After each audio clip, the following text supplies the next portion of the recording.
नमस्कार दोस्तों। Technical analysis series में नेक्स्ट स्टॉक जिसका हम एनालिसिस करेंगे वो है शोभा लिमिटेड। इस स्टॉक का मंथली टाइम फ्रेम है।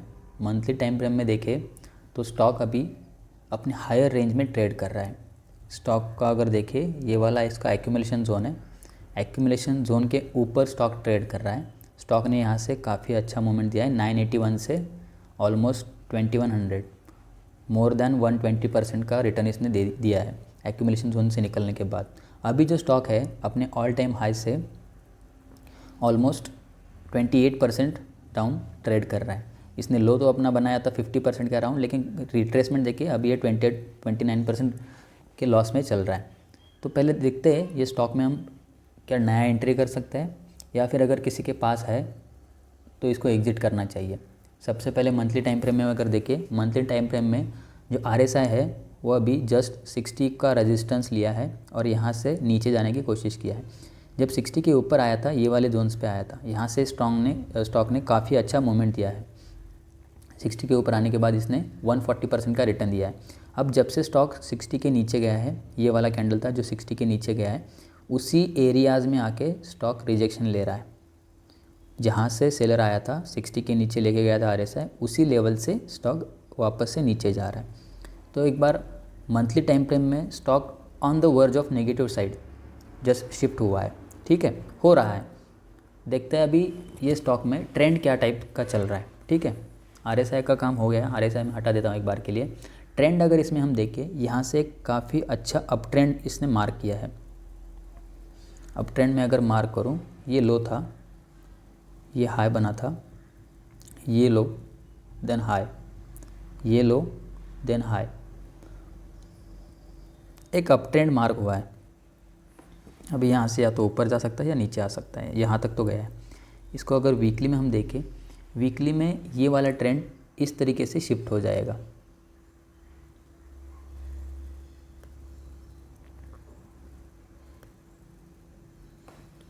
ये था अप ट्रेंड। अभी सेम अप ट्रेंड में क्या हुआ है, ये वाला लास्ट सपोर्ट जिसको हम मानेंगे लोअर हायर लोज वाला। अब ये प्राइस यहाँ से पुल बैक किया, ऊपर जाने की कोशिश की, नहीं गई, वापस स्मॉल टाइम फ्रेम में, डेली टाइम फ्रेम में एक डाउन ट्रेंड बनाया। अब प्राइस इसको बिना क्रॉस करे यहाँ से ही प्राइस वापस, इसके ऊपर से ही प्राइस ऊपर जानी चाहिए थी, लेकिन प्राइस ने क्या किया, इसके नीचे आके क्लोज कर दिया। इन केस अगर एक लिक्विडिटी स्वीप का कॉन्सेप्ट होता है, अगर प्राइस लिक्विडिटी स्वीप करके जाना होती तो प्राइस तुरंत यहाँ से तुरंत चली जाती, तुरंत जाती, तो फिर ये बहुत स्ट्रॉन्ग मूवमेंट दे देता। लेकिन यहाँ पे आके इसमें सेलिंग हुआ है। ये हमें दिख रहा है कि काफ़ी टाइम तक यहाँ के पे प्राइस ने ट्रेड किया है। अगर इसको लिक्विडिटी स्वीप करनी होती तो इतना टाइम ये स्पेंड नहीं करता। ठीक है, तो ज़्यादा चांसेस है कि स्टॉक नीचे यहाँ से और जाएगा।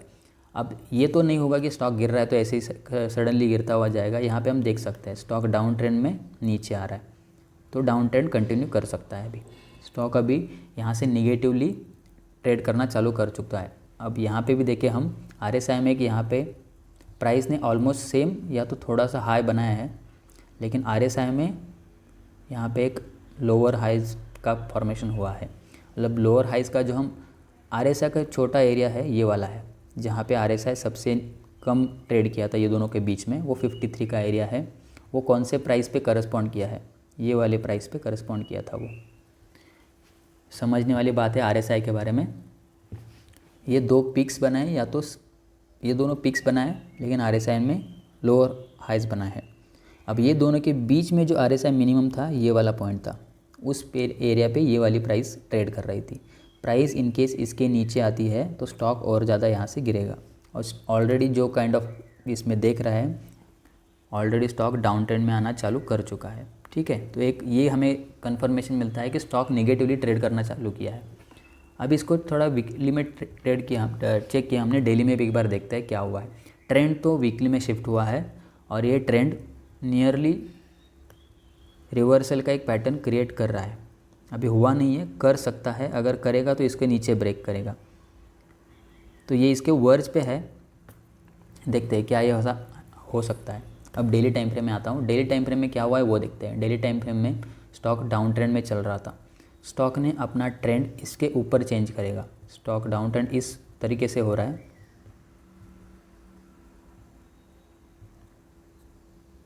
अब इसका क्रॉस यहाँ तक किया था उसने, प्राइस ने, ये डाउन ट्रेंड चल रहा था। अब इसको आप रेजिस्टेंस मान सकते हैं, लेकिन सप्लाई ये है, रेजिस्टेंस एंड सप्लाई का डिफरेंस मैंने अपने पुराने वाले सारे वीडियोस में एक्सप्लेन किया हुआ है। अगर किसी को शॉर्ट टर्म या तो स्विंग ट्रेड करना है एक हफ्ते के लिए तो इसके ऊपर वाला ये स्विंग हम कह सकते थे, लेकिन किसी को अगर ट्रेंड चेंज करना है तो उसको सप्लाई उसका ब्रेक करना पड़ेगा, ना कि रेजिस्टेंस। तो ये सप्लाई मेजर है, जब तक ये सप्लाई क्रॉस नहीं होगा प्राइस में नया बाइंग नहीं आएगा। ये सारा जो हम देख रहे हैं हम, ये एक पुल बैक के हिसाब से ही कंसिडर होगा। रेजिस्टेंस भी ब्रेक किया है फिर भी ये पुल बैक के हिसाब से ही कंसिडर होगा, क्योंकि देखिए रेजिस्टेंस यहाँ पे भी बना था, उसको क्रॉस किया, रेजिस्टेंस यहाँ पे बना था, उसको क्रॉस किया था, तो ये पुल बैक ही कंसिडर होगा जब तक ये सप्लाई जोन को अपने ब्रेक नहीं करेगा। ये लास्ट सप्लाई जोन ये वाला है, ऑल टाइम हाई का सप्लाई जोन ये वाला है। जब तक ये वाला सप्लाई क्रॉस नहीं होगा तब तक इसमें मूवमेंट स्ट्रांग नहीं बनेगा। ठीक है, अभी ये वाले सप्लाई जोन की बात करते हैं। ये वाला सप्लाई जोन अगर यहाँ पे हम देखें, सेम सप्लाई जोन ने सेम प्राइस पे यहाँ पे ही वापस से एक डाउन मूव शुरू किया था। अब उसी सप्लाई जोन ने यहाँ पे भी सेलिंग ऐड हुआ है। अब सेलिंग में देखें तो एक पैटर्न बना के ब्रेकआउट देने की कोशिश की है। पैटर्न किस काइंड ऑफ बना है, डाउन ट्रेंड बन रहा था, डाउन ट्रेंड में एक कप बना और एक हैंडल बना। अब यहाँ पे काफ़ी सारे बायर इंटरेस्टेड होंगे, कप हैंडल का पैटर्न देख के डाउन ट्रेंड में कप हैंडल बन रहा है, इस सोच से काफ़ी सारे बायर्स अट्रैक्ट होंगे। ठीक है, अब ये वाले एरिया है जहाँ पे लोग इंटरेस्टेड होंगे। ये वाला लास्ट बाइंग था, कप हैंडल का पैटर्न तो समझ में आया कहाँ पे बन रहा है। अब देखिए यहाँ पे ये वाले जोन पे सेलिंग आया था, ये सेलर का लास्ट सेलर का जोन ये है। उसी एरिया में जब प्राइस वापस से गई है, जाने से पहले प्राइस ने किया क्या है, यहाँ तक स्ट्रॉन्ग बाइंग आया है। यहाँ पे अगर हम 4-5 कैंडल ये वाला देखें, बाइंग भी स्ट्रॉन्ग है, वॉल्यूम भी काफ़ी ज़्यादा है, लेकिन ये एरिया जो है सेलर का है। तो ये जो सेलर के जस्ट पहले अगर बाइंग हुई है तो there are very high chances कि वो फेडअप हो जाएगी। तो यहाँ से जो बाइंग आया है सेलर एरिया में जाके रुक गया और फिर यहाँ से सेलिंग आई, वापस से वही हुआ। सेलर एरिया है, यहाँ से पहले 2-3 दिन अच्छे से कैंडल बने तो यहाँ पे ज़्यादा चांसेस है कि यहाँ पे सेलिंग फेडअप हो जाएगी, और ये अभी हो भी रही है। यहाँ पे कप बना था, ये हैंडल बना था, नए बायर यहाँ पे इंटरेस्टेड होंगे, या तो ये वाले जोन से कुछ लेके गए होंगे बाइंग, तो यहाँ पे अगर एग्जिट हुए हैं तो ठीक है, नहीं तो इनके अभी स्टॉप लॉसेस हिट होना चालू हो चुका है, क्योंकि जिसने यहाँ पे बाय किया था, ये वाले लेवल से बाय किया था, अभी इनके स्टॉप लॉस है या तो कॉस्ट टू कॉस्ट आ चुके हैं, इनके स्टॉप लॉस पड़े होंगे इसके नीचे। अगर इसके नीचे प्राइस जाती है तो ये कप और हैंडल का ऑलरेडी फेल हो जाएगा, क्योंकि हैंडल के नीचे प्राइस चली गई है, तो कप हैंडल ऑलरेडी फेल हो चुका है। अगर ये कप हैंडल फेल होता है, इसका ये मतलब होता है कि ये सारे बायर्स ट्रैप हो जाएंगे। अगर इतने बायर्स ट्रैप होते हैं तो मार्केट में लिक्विडिटी क्रिएट जो होगी वो नीचे की साइड में होगी। लिक्विडिटी जो आएगी ये वाले प्राइसेस टेस्ट करने आ सकती है, ये वाले प्राइसेस नीचे वाले प्राइस टेस्ट करने आएगी।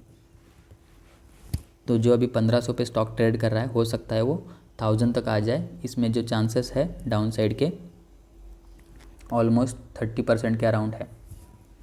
ठीक है, अभी कप हैंडल पैटर्न बना कहाँ पे है, देखिए प्राइस ज़्यादा डाउन ट्रेंड में यहाँ पे अच्छा सा कप हैंडल बनता, वो प्राइस का रिजेक्शन अच्छा होता है, एक्यूमुलेशन अच्छा होता है, लेकिन ये ऐसे गलत जगह पे बना है कि जहाँ से ऊपर का काफ़ी बड़ा सप्लाई जोन यहाँ पे बना हुआ है।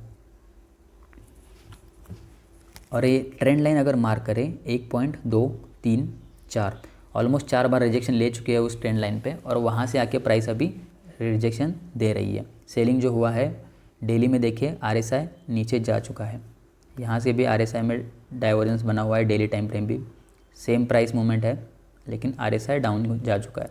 अब ये वाले लेवल को अगर प्राइस तोड़ता है तो यहाँ से काफ़ी नीचे प्राइस आएगी, जिसके चांसेस काफ़ी ज़्यादा है। तो डेली टाइम फ्रेम पे भी हमने देखा स्टॉक काफ़ी वीक ट्रेंड में है, वीकली में भी और मंथली में भी। एक प्राइस का अगर मूवमेंट हम देखें तो फर्स्ट जो इसका थॉट आता है कि नया बाइंग तो इसमें एट एनी कॉस्ट नहीं है, इस स्टेज पे नहीं है, जब तक प्राइस इसके ऊपर क्लोज ना करे। तो नए बाइंग के लिए तो इसमें वेट करना ही बेटर ऑप्शन है। इससे काफ़ी सारे अच्छे ऑप्शंस जो मोमेंटम में है, ऐसे काफ़ी स्टॉक्स मार्केट में है, ये वाले स्टॉक में नया बाइंग तो अवॉइड करें।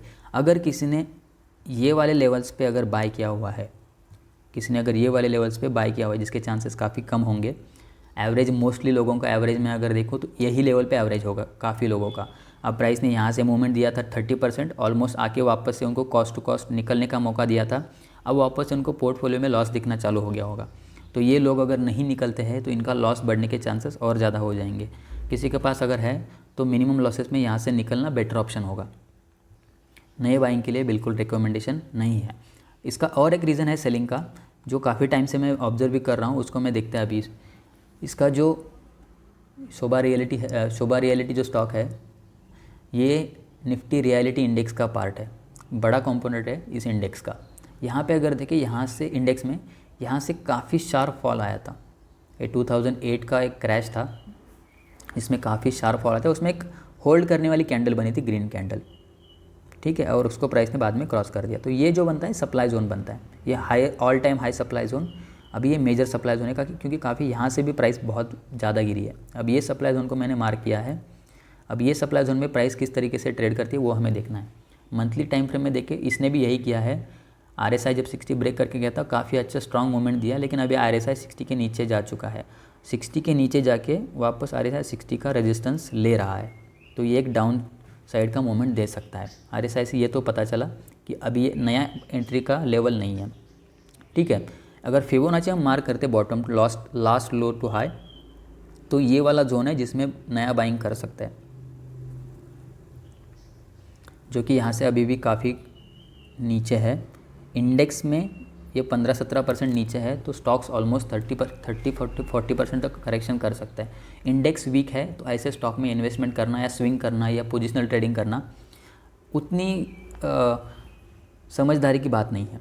आप ऐसे स्टॉक अवॉइड करेंगे तो उसमें चांसेस आपके ज़्यादा है ये वाले स्टॉक्स में स्टॉप लॉस हिट होने के, तो फिर ऐसे स्टॉक अवॉइड करना ही बेटर ऑप्शन है। अगर इसको देखें हम, तो एक ट्रेंड लाइन आ रही थी, कोई ट्रेंड लाइन ऐसे मार्क करना चाहे तो कर सकता है। अब ये वाले प्राइस ने रेजिस्टेंस लिया है, ये वाला बॉक्स हमने कहाँ से मार्क किया है, मंथली टाइम फ्रेम का सप्लाई जोन। अब मंथली टाइम फ्रेम पे सप्लाई जोन में प्राइस उसको ब्रेक करके नीचे गई, वापस ऊपर आई, ऊपर आते ही यहाँ पे ग्रीन कैंडल बहुत बड़ी बना दी। रिजेक्शन पॉइंट पे ही बहुत बड़ी ग्रीन कैंडल, यहाँ पे काफ़ी सारे नए बायर्स आए होंगे, लेकिन अभी यहाँ से कम्प्लीटली सेलिंग चालू हो चुका है। अगर आप यहाँ पे देखें, यहाँ पे एक कैंडल बनी है, open equal to high candle. ये जनरली इसको ऑपरेटर कैंडल बोलते हैं, क्योंकि यहाँ से सेलिंग करना, मार्केट ने दिखाया कि बाइंग में जा रहा हूँ, यहाँ से ऊपर गया हूँ, लेकिन यहाँ से जो सेलिंग चालू हुआ है इसका हाई क्रॉस नहीं हुआ है। RSI अगर देखिए, उसके बाद कंटिन्यूसली फॉल हुआ, 60 के नीचे गया, वापस से जाके 60 का रेजिस्टेंस लिया। जहाँ पे 60 का रेजिस्टेंस लिया है प्राइस, वहाँ से ही नीचे गिरना चालू हुई है। अब एक बार देखेंगे कि प्राइस ने वापस ऑपरेटर लेवल टैप किया है क्या। ऑपरेटर लेवल कौन सा होता है, डाउन ट्रेंड में अगर जा रहे हैं तो ये हाई, ये लो, और ये फिबोनाची का जो बॉक्स है 50-60 वाला जिसको थोड़ा डार्क किया हमने, वो ऑपरेटर का लेवल रहता है। वापस से वो लेवल में ऑपरेटर से लेकर आएगा। बाइंग में अगर करना होगा तो ये बॉटम था, ये टॉप है, तो इसके बीच में 50-60 का ये बॉक्स है जिसको डार्क किया हुआ है। ये वाले जोन में आएगा तो बायर बाय करना चाहेगा। अभी ये वाले एरिया में देखेंगे टॉप में क्या हुआ है, यहाँ से फिबोनाची यहाँ तक अगर मार्क करेंगे हम, टॉप से ये वाले बॉटम तक अगर मार्क करेंगे हम, तो एग्जैक्टली सेलर के एरिया में आया। उसी टाइम पे RSI भी 60 का रेजिस्टेंस लिया है। ये तो काफ़ी स्ट्रॉन्ग सेलिंग यहाँ पे हमें पता चलता है। तो ये वाले एरियाज़ पे इसमें निकलना, या तो ये वाले एरियाज़ पे या तो सपोर्ट पे निकलना सही था। ये सपोर्ट जैसे ब्रेक हुआ, यहाँ पे निकलना सही था। एक्चुअली कुछ दिन लेट हुआ है मेरे से वीडियो बनाना, वरना ऑलरेडी ये वाला स्टॉक है यहाँ पे ही एग्जिट करने के लेवल्स पे था, यहाँ पे पता चल जाता, लेकिन अभी भी टाइम है, यहाँ से काफ़ी करेक्शन आ सकता है। तो इंडेक्स के हिसाब से भी हमने देखा, इंडेक्स इसका वीक है। इंडेक्स अगर वीक है तो ये स्टॉक और ज़्यादा वीक होंगे। अगर यहाँ पे आप देख सकते हैं इंडेक्स ऑल टाइम हाई से कितना लो है, नीचे है अभी 23%। इसमें इंडेक्स में और कितने चांसेस है नीचे आने के, 15-17%। तो ऐसे स्टॉक में एंट्री करना एज ऑफ नाउ अच्छी बात नहीं होगी। इससे अच्छा मार्केट में काफ़ी सारे नया अपॉर्चुनिटीज़ है, मोमेंटम वाले स्टॉक्स है, उसमें अब एंट्री करिए। ये वाले स्टॉक से दूर रहिए। देखते हैं स्टॉक किस तरीके से परफॉर्म करता है। मिलते हैं अगले वीडियो में। Thank you.